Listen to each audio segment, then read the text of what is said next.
لا الہ الا اللہ پڑھ لا الہ الا اللہ۔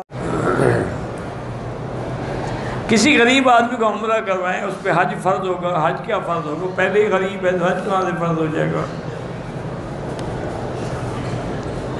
قسطوں میں موٹر سائیکل لینا بیچنا جائز ہے۔ نماز فرض ہو تو پہلی رکعت میں ہمیشہ بڑی صورت، دوسری رکعت میں اس سے چھوٹی، یعنی افضل یہی ہے۔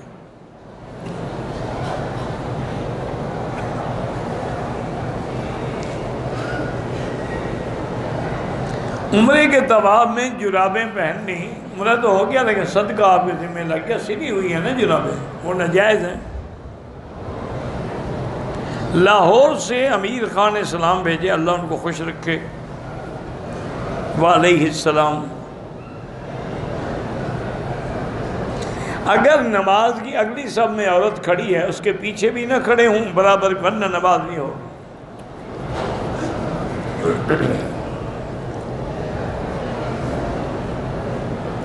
اگر ہم نے چھت پہ طواف کیا، جب ہم نے طواف ختم کیا تو اس کی 2 رکعت چھت پہ پڑھ سکتے ہیں، بالکل پڑھ سکتے ہیں۔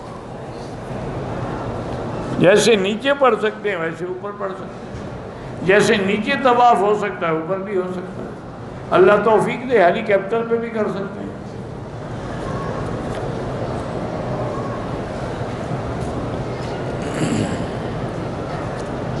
معراج تو صحیح ہے، لیکن اس کے لیے یہ جو ہم نے بدعات بنائی ہوئی ہیں وہ ناجائز ہے۔ عمرے والوں کے لیے طواف الوداع ہوتا ہی نہیں۔ ملتزم کو سینہ لگا کے دعا مانگنا سنت ہے، بوسہ نہیں۔ بوسہ صرف حجر اسود کو۔ جگہ جگہ پہ کبوتروں کو دانہ ڈال، ایسی جگہ ڈالیں کہ دانے پاؤں میں نہ آئیں، یہ اللہ کا رزق ہے، اس کی بے ادبی نہ ہو۔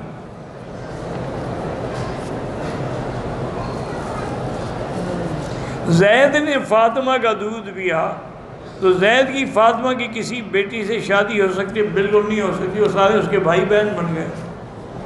جس کا اس نے دودھ پیا وہ ماں بن گئی، اس کی جتنی اولاد ہے اس کے بھائی بہن بن گئے، شادی کیسے ہو سکتی؟